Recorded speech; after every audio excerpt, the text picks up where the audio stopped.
That's an extremely good question.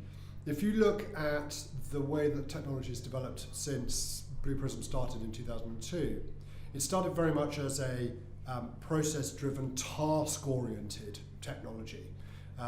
Think of it like, it was described disparagingly as macros on steroids. But what we've seen over the last 2 or 3 years is the skills built into the robots becoming more and more intelligent. And I use that word advisedly because RPA still deals with structured data, the rules-based activities that organizations want within their companies. So where do I see this going? So I think that robots are learning new skills. So the AI elements that are being built into the platforms will allow organizations and are allowing organizations to automate more of their processes. Why? Because they can deal with the semi and unstructured data. What that means is that organizations will build more and more robots across more and more of their organizations. So let's take an example. Admiral Insurance, which is a UK-based insurance business, have a headquarters in Cardiff in Wales. And their headquarters is 12 floors, 12 stories. They started 20 months ago with one UiPath robot, one license. Now they have robots in every single one of their departments, with the exception of the canteen, funnily enough. So I don't think even we can automate that. So within that organization, it covers the back office, corporate functions, finance and accounting, procurement, HR, into the industry-specific processing functions like claims processing, first notice of loss, and into the customer service, customer experience areas with the attended robots. So what we're seeing is that there is no limit to where automation can spread within organizations. The problem is that most organizations that go into automation go into it for the wrong reason. They go into it because they want to reduce headcount. They want to reduce cost. But what they find when they do it is that the value of their people, the value of their human capital is actually much higher than they thought it was. And so they're not getting rid of the people that they've automated the tasks or the processes. What they're doing is moving those people up the value chain because they can. So ultimately, I think we are now moving to a stage where everybody in business will have their own robot to do what I lovingly call the shitty, crappy stuff that no one wants to do, that they have to do their job, and to help them to do the stuff that they do want to do. And we're actually doing a study at the moment with Forrester, which will be published in a couple of weeks, which has a direct link between employee engagement, facilitated by RPA, and improved customer experience. And that proof point means that organizations will then spread it throughout their organizations. Ultimately, I think automation and AI will disappear. And it won't disappear because it's not going to get used. It will disappear because it will be used everywhere. Andrew Ng of Stanford University has described AI as the new electricity. And unless you're an eco-mentalist, no one cares how the electricity is generated, as long as when you turn on the switch, the light comes on. This will be RPA and automation and AI within organizations in the next 5 to 10 years. What we're finding is that our go-to-market is threefold. So there's the community, it's the people who are actually building and running the robots. There's our partners like T-Impact that are actually facilitating their clients, your clients, on the digital transformation journey. And then there's the technology vendors who want to bake their technology into our platform because we're growing so fast. So that three-pronged approach gives us a very good insight as to the way the market's developing. And what we find is the most successful customers who are implementing automation, put it as part of their digital transformation journey. I mean, there's a reason that Uber and Amazon have become verbs. No one wants to get Ubered, so everyone is on that digital transformation journey. RPA is a really good first step for that because it's relatively quick, it's relatively cheap compared with big IT projects, and the returns on investment are really good. So that's why most organizations start with RPA. The final point is that as you move forward and as you move into spreading it out throughout the organization, you need several things. One is you need a center of excellence, or indeed a managed service, so that those robots are being provided to you either by your internal team or by a managed service provider, so that you can scale much more quickly. Secondly, you need the organisation to have the support of IT. Time after time after time. The business have seen RPA as a way to avoid or sidestep IT, and that has always been a mistake. So you need to include IT from day one.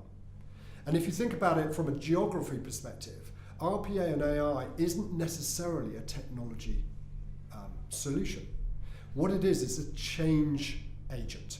It's a way that organizations restructure themselves using automation as opposed to people in order to do that. So we have 55% of the global 500, Fortune 500 organizations as customers. But it's lumpy, so we've got 35% in the US, 35% in UK, 40% in France, 50% in Germany, and 80% in Japan. And the reason for those differences in terms of geography are nothing to do with technology, but it's the way that those societies are based and the changes that are taking place within that at a society level that is actually dictating how much automation is being included and how fast. Local government's an interesting one because although it's part of public sector, A, it varies depending on geography, and B, it's a lot more, and I don't mean this pejoratively, a lot more parochial in its nature. So if you take big government, central government, federal government, if you're in the US, organizations, they tend to be fairly monolithic. So once a decision has been made to do something, be that ERP or CRM or RPA, then it tends to spread out fairly quickly. For local government, it tends to be more of a slow burn. So as I mentioned in the introduction, if you take shared services, local government looked to do shared services, but wanted to sell it to others. They didn't want to buy it from anyone else. The big advantage about RPA is that you don't need to do that. You can set up your own centre of excellence or buy those services in on a managed service, which gives you the flexibility to do more with your people. We're doing a project at the moment with Forrester, and that's specifically looking at employee engagement. Now, Dave Johnson, who's the analyst that's involved in that, has said that the one key indicator as to whether a person is happy in the job that they do is whether the job and work that they do, they feel is important to the organisation they work for. Now, in most cases, and particularly within local government, the work that they do is much more mechanistic. There is a huge amount of work they can do in terms of citizen-centric services, but they're held back by old technology. The beauty about RPA is that it doesn't matter how old and crappy your technology is, RPA will provide that to you in a much more palatable way and allow you to spend more time with your customers, with the citizens, with your taxpayers. That's the beauty about RPA in public sector and particularly within local government, as it's so important to have a good relationship with your local citizens. The beauty about RPA is that it's relatively quick to implement. It's relatively cheap to implement compared with big IT projects, and the returns on investment are really good. This is why organizations like T-Impact and other large consulting and system integration companies want to put RPA into local government. What we're actually seeing is that the smartest partner organizations are using that part of the digital transformation journey that all of these organizations are going through. So the cost associated with putting in automation pales into insignificance beside the benefits that are actually allied. So does that mean that RPA and AI are the silver bullet, the panacea? No, of course not. It's just another tool for your toolkit. If you're a chief executive or a CFO or a CTO of a public sector body. But it's using the tool where it's most appropriate and rolling that out as far and as fast as possible, and releases the people, not to be made redundant, but releases them to do more valuable work. And work, actually, that they'll be happier doing.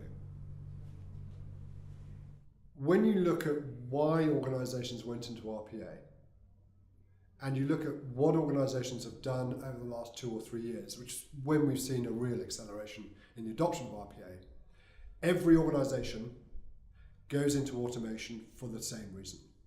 Job cuts, cost reductions.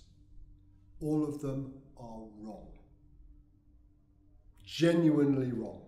Because what actually happens is when you put automation into the organization, organizations find that the value of their people is actually much higher than they thought it was. The way I describe it is, just because someone's doing a monkey job doesn't mean they're monkeys. So the value of that person within the organization and the happiness that they demonstrate within their job is increased as a direct result of putting in automation. Because it takes away the stuff, the mundane, boring work that they have to do in order to do their job. So I'll give you a good example. An organization called Generali is one of the big insurance companies, headquartered out of Italy. It's an 80 billion euro business. Their Irish business automated as many of their processes as they could. The chief executive of that company is a chap called Carl Nolan, and he came up with a brilliant quote. He said, since we put in automation, the mood music of our business has changed. We have happier employees, and we now measure our service in terms of compliments rather than complaints. That has nothing to do with technology. That is a difference in mindset. If you think back to the firsts, you're thinking internet first, then cloud first, and then mobile first. We think we are now entering a world of automation first. That should not be feared, that should be welcomed, because it actually helps people be happier in what they do on a day-to-day basis. Most people go into automation starting with finance, their finance and accounting operation. The reason for that is there's a fairly set way of doing accounts payable and accounts receivable and order to cash and so on, because that's been built up by shared service and outsourcing companies and individually within organizations through Lean Six Sigma over the last 20 to 30 years. So it's a really good place to start because it's easily manageable, and most finance organizations still run themselves in Excel.